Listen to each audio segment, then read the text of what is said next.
2,000 years ago, something impossible happened. In Rome's richest families, the most powerful women in the world started doing something their husbands couldn't stop. They took lovers. Not one, multiple lovers. And here's the shocking part. Nobody tried to stop them. Nobody judged them. It was completely accepted. It was the lifestyle. But many historians believe this massive cultural shift was the first warning sign of Rome's ultimate destruction. Here's the shocking part. The Roman elite didn't just have occasional affairs. They had endless affairs, multiple lovers, rotating partners. Some women had more lovers. Then they had years of marriage. And this wasn't a scandal. It was the lifestyle. But here's what makes this even more disturbing. This casual attitude toward affairs is exactly what destroyed the Roman marriage system. And when marriages collapsed, families collapsed. And when families collapsed, civilization collapsed. The same civilizations that conquered the known world was slowly being destroyed by infidelity.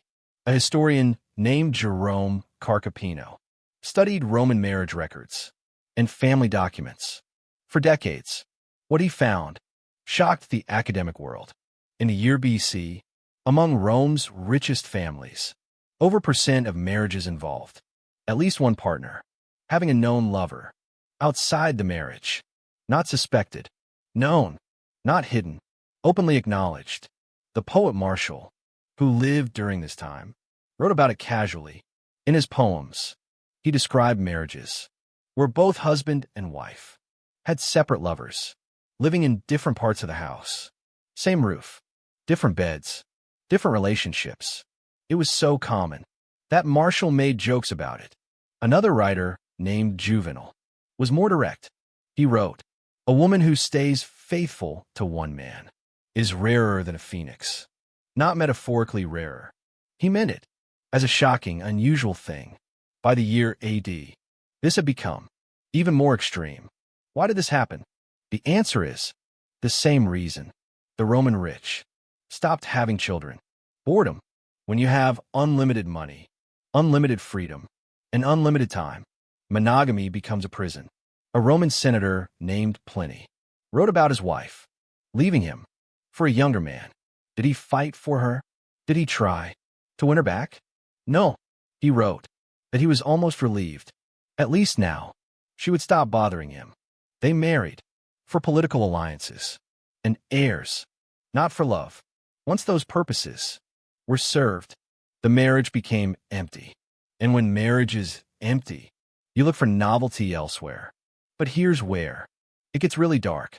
The Roman legal system actually enabled this behavior. A husband could legally have as many lovers as he wanted. Zero consequences. A wife? Technically, she could be punished. But in reality, the richest women faced almost no punishment because they had too much power, too much money, and too much family influence. The Emperor Augustus tried to pass laws against adultery.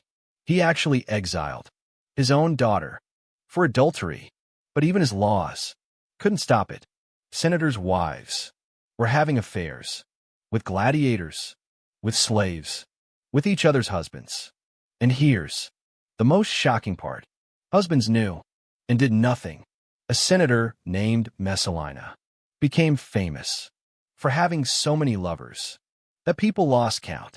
Historians estimate she had over-documented affairs. Her husband was the emperor. Did he divorce her? Eventually, yes, but only because politically it became too embarrassing, not because of the affairs themselves. He tolerated it for years, while she openly took lovers. The logistics of these affairs are insane. Roman elite women didn't sneak around like modern affairs. They had designated lovers who lived in their homes or had apartments nearby. Some wealthy women kept multiple lovers in rotation. Pliny wrote about a woman who had so many affairs that her servants had to keep a schedule to remember who was coming when. A schedule, like she was running a business. The writer Seneca described parties where married couples would arrive together and then immediately separate to go to their respective lovers' rooms. They'd rejoin at dinner, like nothing happened. Their children saw this. Their servants saw this. Everyone saw this. But nobody said anything. Why? Because by the late Roman Empire, infidelity had become so normalized that having affairs was actually a status symbol. It meant you were wealthy enough to have options, attractive enough to have multiple partners, powerful enough that nobody could judge you. A woman with many lovers was seen as powerful, not shameful. Here's the biggest revelation that historians don't talk about.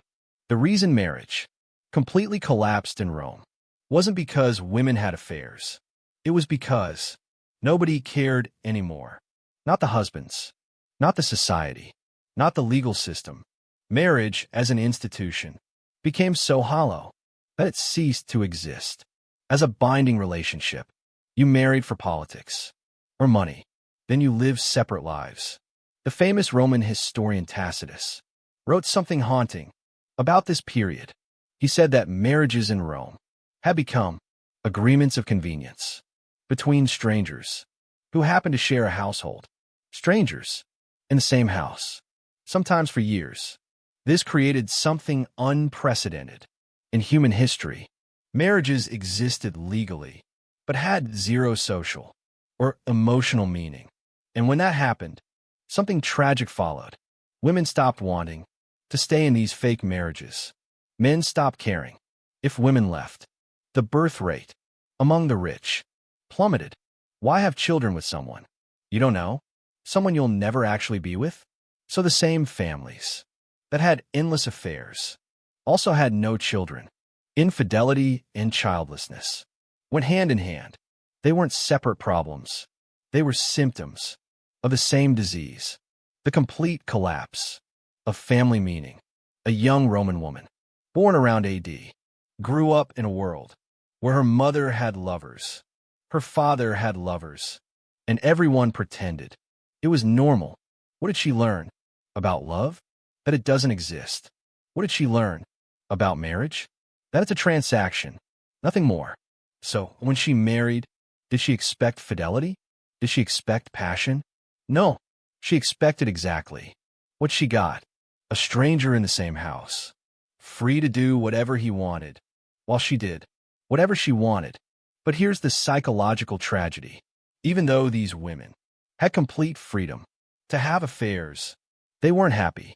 Seneca wrote about rich women who had every lover they wanted, every luxury they could imagine, and yet were deeply depressed.